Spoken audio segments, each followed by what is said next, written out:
As woodworkers, we always give it our best to achieve that ever-elusive best seller. Well, over the last 6 days, I went over all 200 plus videos for my first year on YouTube in 2024 and put together a list of some of my best sellers. And we're going to be putting a new spin on all of these projects. Let's go.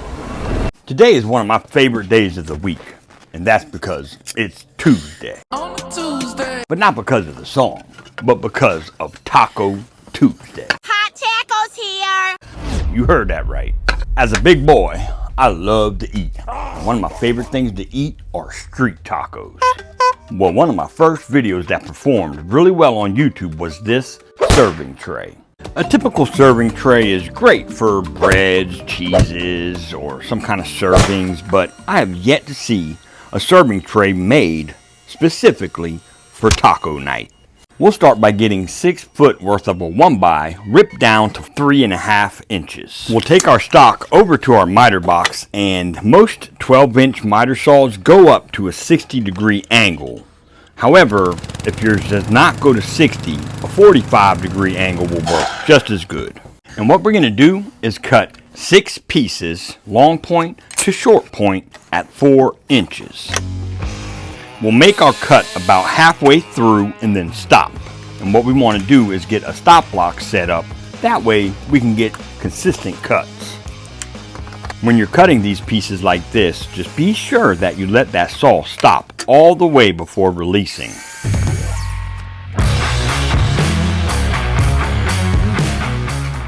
Now what we're going to do is take 2 of those pieces that we just cut, and I'm going to take a piece of 1x and butt it right into the short point of that 60-degree angle, and we'll make a tick mark right where the top of the 1x is. We'll take this over to the miter box, and this mark will be cut going back the opposite direction at 60 degrees as well.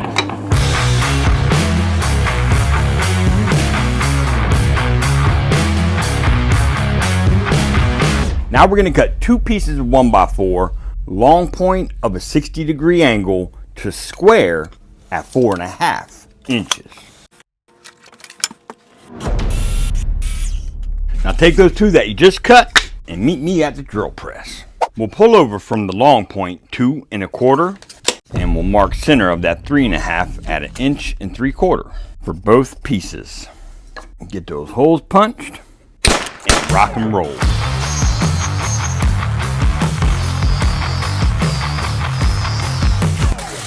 According to my analytics, there's a lot of you who haven't subscribed yet.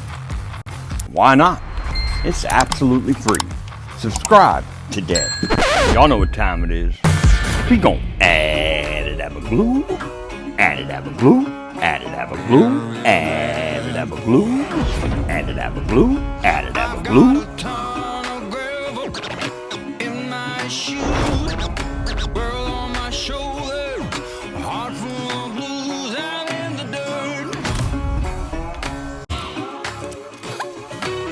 Alright, we'll let these dry up and I'll meet you back here. Now that our pieces are dry, we'll take our 2 pieces that we drilled our holes in, and where we cut that angle back at a 60 on the 2 pieces here, what we're going to do is glue those together right on that edge, flush with each other. We'll add a dab of glue. With this being an end grain to end grain glue up, I'm going to let this first coat of glue get sort of tacky. We'll let it sit on that for about 5 to 10 minutes. It's been about 10 minutes, and we're going to go ahead and add a second coat of glue. You can give it a couple wiggles like this to give it a rub joint, and that way it stiffens up a bit. You can pop a couple brads in his ass from the backside here. Just make sure you angle your nails right. We got one more dry time, and I'll be back here in no time. A few moments later.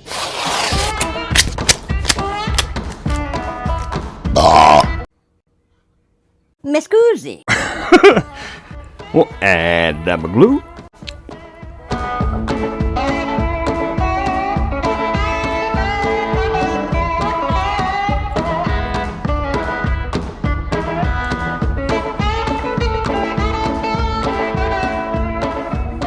Set some blocks up under this to help keep it in place.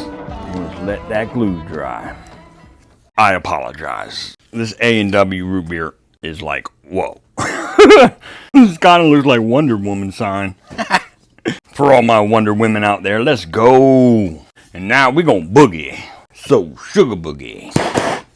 We're just gonna give it a light burn right on the interior of this piece, adding just a bit of character to it. All right, we took a damp rag and got it wiped down. Damn geese. And what we're gonna do is finish this with some food safe mineral oil. I think that's gonna be the best route to take.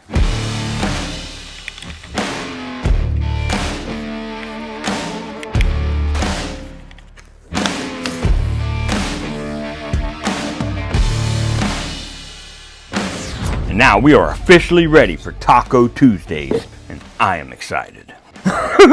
Next up, we're going to be combining two of my best sellers from last year. This ought to get interesting. The projects I'm talking about are these rustic shelves and this rustic lamp. We're going to combine those two and come up with one badass wall sconce. Let's go. We're going rustic with this piece, so get yourself a 2x4x8, or in this case, I'm going to be using a leftover 2x10. We're going to grab that big 12. You know what I'm talking about. I'm going to be cutting two pieces of this 2x10 at 12 inches, and I'll get that done with the circular saw.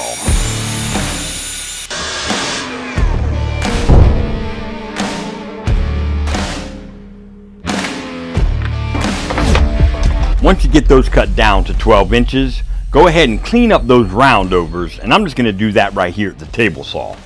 Once I get those edges cleaned up, I'm going to be ripping 7 pieces to 1.5 inches, leaving me with 7 pieces 1.5 inches by 1.5 inches.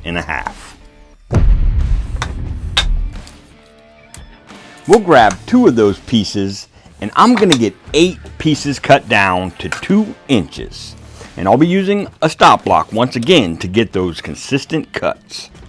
Do you want to interact with the best woodworking community on YouTube or online anywhere? Well, join us live almost every single evening around 8 p.m. Eastern Standard Time, where I live stream directly from the shop and interact with you guys in the live chat. I'll see you there.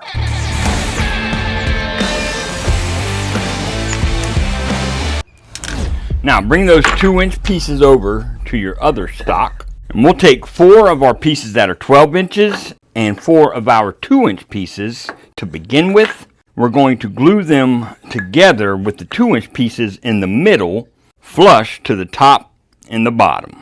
And we'll add a dab of glue. We'll take our clamps and get these clamped together, making sure we stay nice and flush.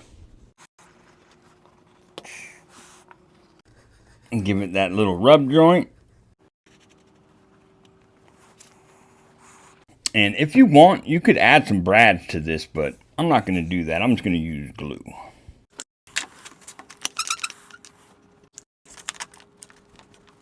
Alright, we'll let these dry and I'll meet you back here. Alright, now that these are dry, we'll take them out of the clamps. We'll take our last 4 2-inch pieces. We're going to glue them to the very corners so they will sit like this. And I'm going to go ahead and get these clamped.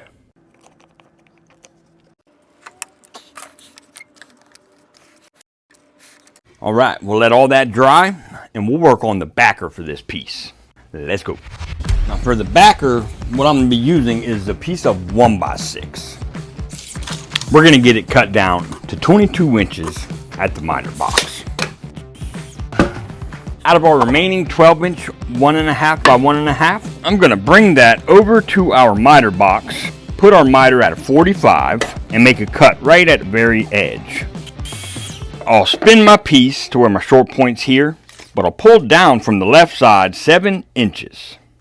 And that 7-inch mark is going to be my long point of another 45. So you should be left with a piece that looks like this, which we're going to use.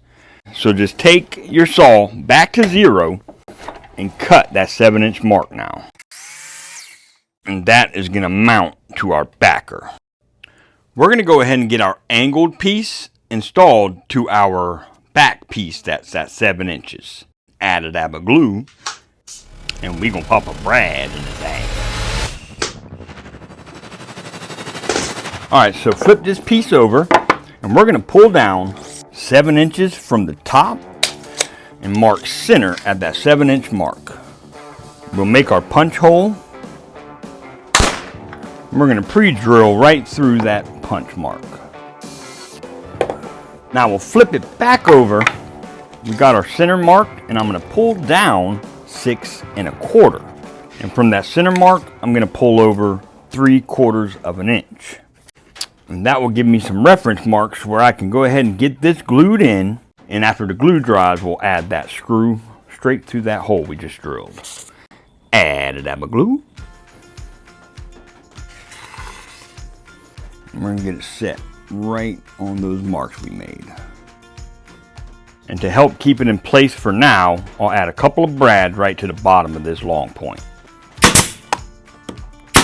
We'll finish pre-drilling so we can get some pre-drill into our piece of 2x here and install our screw.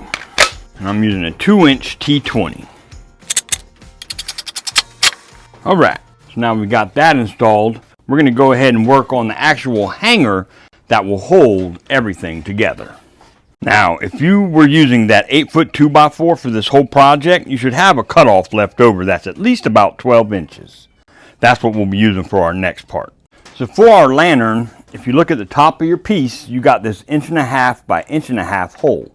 So what's going to happen is I'm going to take this 2x4, and I want this 2x4 to lap over this rail by about 1.5 inches with the 1.5 above it. Let me demonstrate. Okay, we'll pull over from our left side at 1.5 inches and just make a mark. And pull down at 1.5 inches. We'll square this 1.5 inch mark over.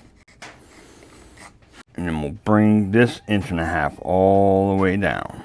So this will be coming out, and what we're going to do is pull down from the very top 7 inches,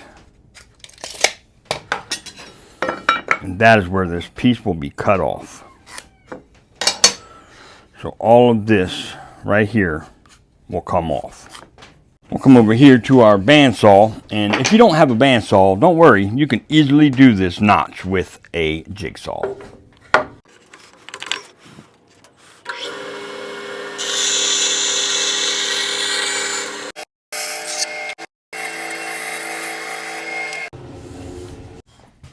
And this piece will slot right into that opening, just like so.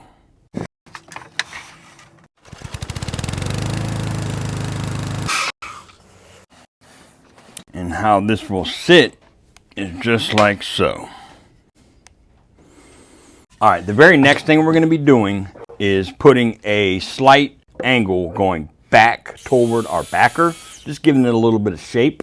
And for our lantern, we're going to be adding a chamfer on all 4 sides on the top and the bottom. I'm going to have the angle over at the miter box set to 30 degrees. So on the top and the bottom of our lantern, I'm going to pull down on all 4 corners at 3/8 of an inch. And that's where our chamfer will be cut.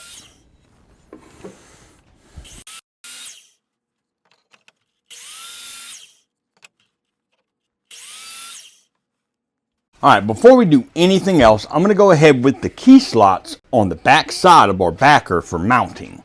I'll pull down 4 inches and pull up 4 inches and add those key slots at the center of our backer, avoiding that screw. Alright, so I've glued in this little block right here at the bottom, and it is a 1/2 inch shy of our 2-inch pieces. So it sits down in there because that's where I'm going to install my miniature LED light. And then at the top, I'm going to install the upper piece a 1/2 inch shy of these 2-inch blocks as well. And then there will be another LED mini light stuck to this shaft. That way this thing lights up like you wouldn't believe. So the bottom is glued in. I'm just going to go ahead and get this top glued in. And this should be a snug fit if all your measurements lined up. So you should not have to add any fasteners. But if you do, not a big deal.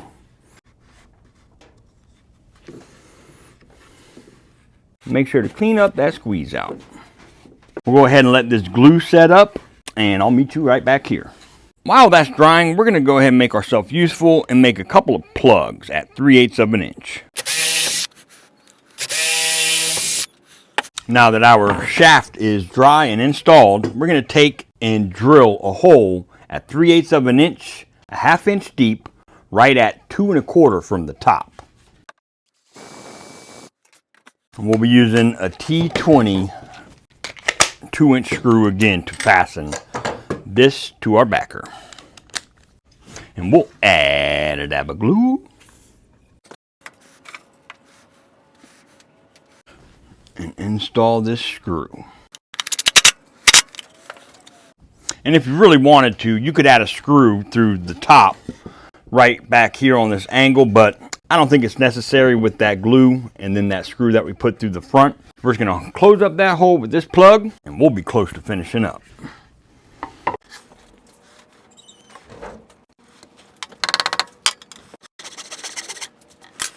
Well, besides mounting this piece, the only thing really left to do is boogie. So, sugar boogie.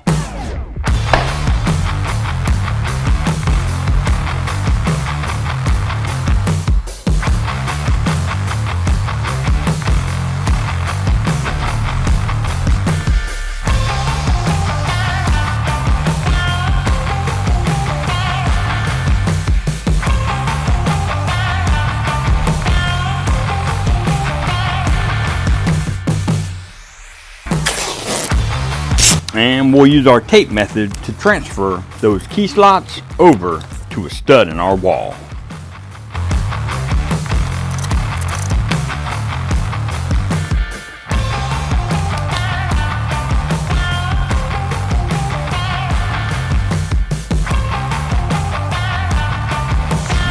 Well, good old Amazon has let me down. My mini LED lights are now delayed by 7 days. Don't worry, I will be posting this once those LED lights come in and showing you on my community post, so be sure to go check out how bright this thing gets and how cool it looks. I'll be putting this on the outside of my house, but if I were to sell one of these, I'd be getting around 85, upwards of $100 for something like this, quick. These rustic projects like this, especially with the Sugar Boogie, are super popular. I'll leave a link down in the description where you can get those same exact LED mini lights with the adhesive on them. That way you can too make this piece and make a big ass profit.